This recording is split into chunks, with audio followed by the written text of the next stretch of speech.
declaración de cada contribuyente.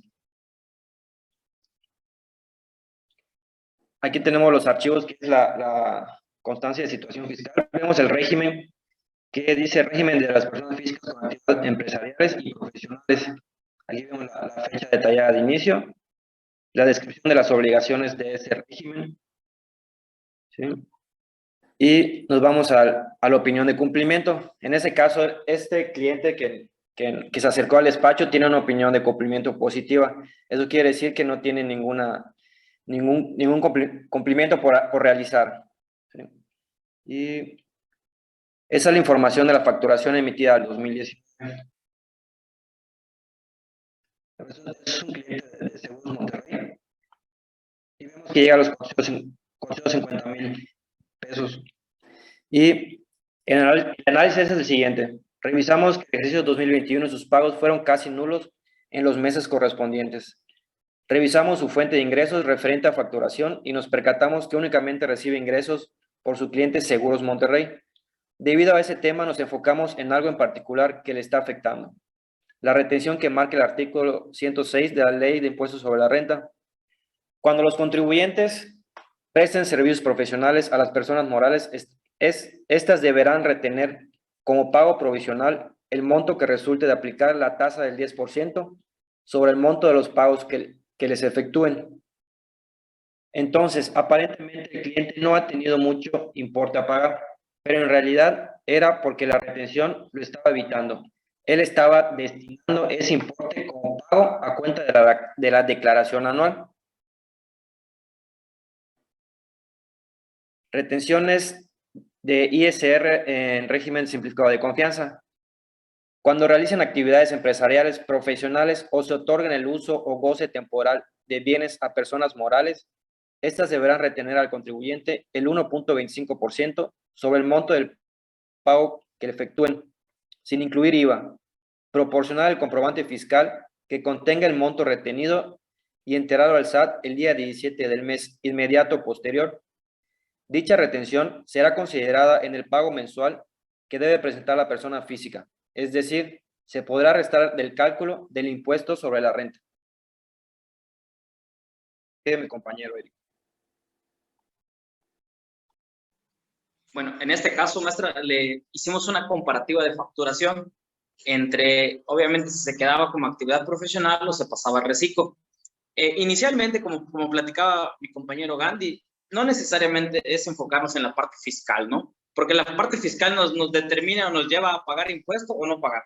Entonces, pero en la parte financiera pudimos analizar y revisar que él, antes de meternos a tema de impuestos, ya tener una diferencia solamente en la parte de la percepción en facturación. Entonces, hicimos una comparación entre la retención del 10% y su total a recibir, que son 9,000, y si se cambiaba a reciclo, su total a recibir era 10,408. Aquí ya tenemos una diferencia en materia financiera, sin incluir la parte fiscal.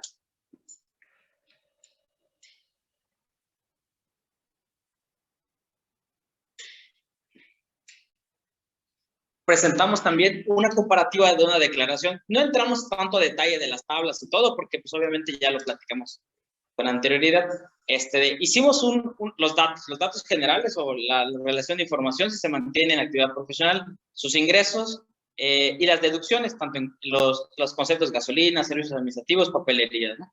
Entonces, comparamos que en reciclo, estando en la tasa de 2%, el impuesto mensual menos la retención le daba a pagar 750. Pero si se queda en actividad profesional con esos mismos ingresos, pero ahora sí, considerando sus deducciones, el ISR a pagar es de 1,719.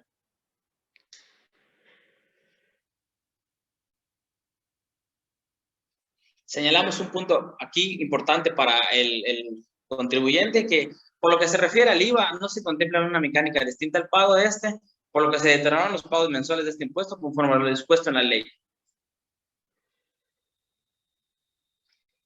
Aquí, maestra, bueno, digamos que quisimos meternos un poquito en reglas, ¿no?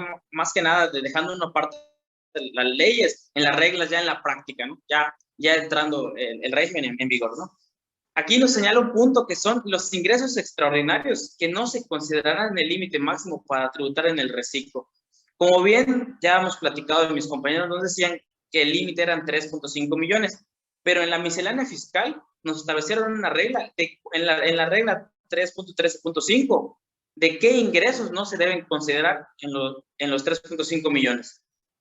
Es por la parte de enajenación de casa-habitación y premios por concursos científicos, indemnizaciones y retiros, transmisión de bienes por muerte, donación o fusión de sociedades, adquisición por prescripción, los premios, y aquí un punto interesante que es intereses moratorios e indemnizaciones por perjuicios y ingresos por planes personales de retiro.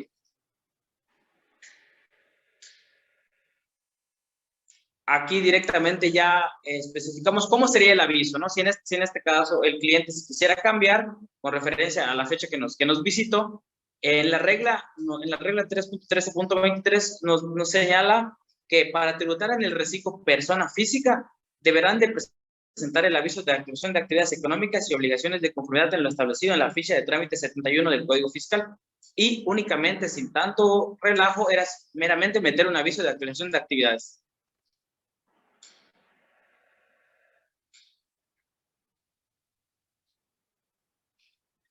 En esta regla hablamos de qué pasaba si en los supuestos el contribuyente rebasaba los 3.5 millones, ¿no?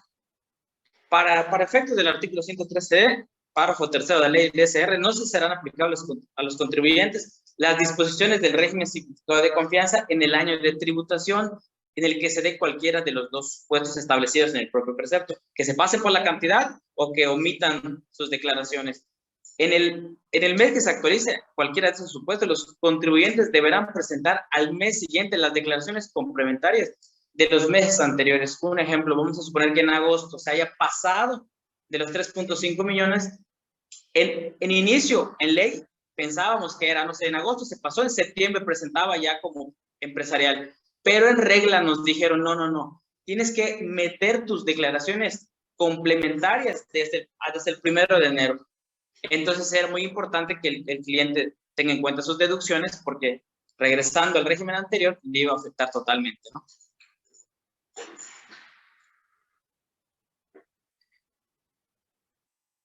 Ok, esta es la parte del cumplimiento de las obligaciones para contribuyentes del régimen simplificado de confianza que además obtengan ingresos de los señalados en el capítulo 1 y 6 del título de la ley del SR.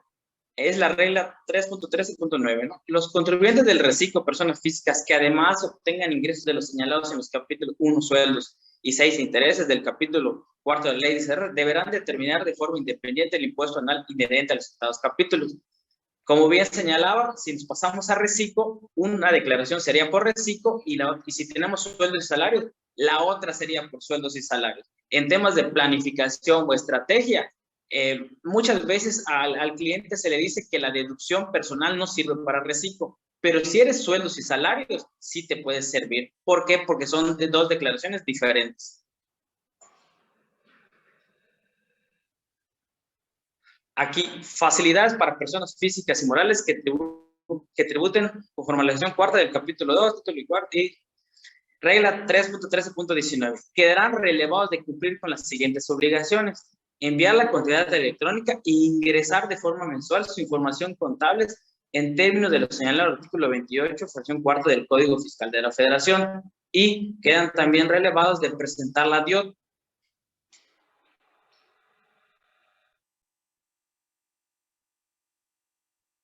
Esto nada más lo pusimos porque entendiendo una parte del comunicado que ha compartido el SAT, ¿no? Que no era obligatorio la parte de presentar las declaraciones mensuales, pues así ponemos una pauta, ¿no? Se incorpora un segundo párrafo a la fracción primera del artículo 17H bis del Código Fiscal de la Federación para establecer un supuesto de restricción de los certificados de sello digital a los contribuyentes que tributen en el nuevo régimen de confianza, cuando se detecte la omisión de 3 o más pagos mensuales consecutivos o no del impuesto o de la declaración anual, con lo que se busca inhibir el incumplimiento por parte de dichos contribuyentes. Conclusión al tema. Si bien, como señala la autoridad como un régimen simplificado, Al tener la información precargada, es necesario realizar el papel de trabajo para conciliar la información. Igualmente, es importante mencionarle al cliente que tiene que seguir cumpliendo las disposiciones del ISR para el tema de las deducciones, porque si bien para ISR solo se toma en cuenta lo cobrado, para temas de IVA no hubo ningún cambio al respecto. Mencionando también que aunque la facilidad de no presentar contabilidad electrónica es para temas fiscales, en temas de código de comercio se tiene la obligación de llevar el registro financiero. Sería todo nuestro tema, maestro. Muy bien. Excelente también.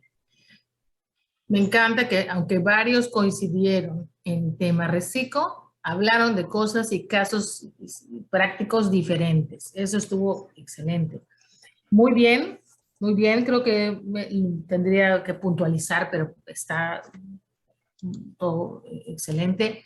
Muy bien esa parte que, aunque puede no haber una gran diferencia entre el pago de impuestos, que no es mucha, porque de 1,000 a 700, pues no es tanto, ¿no? Pero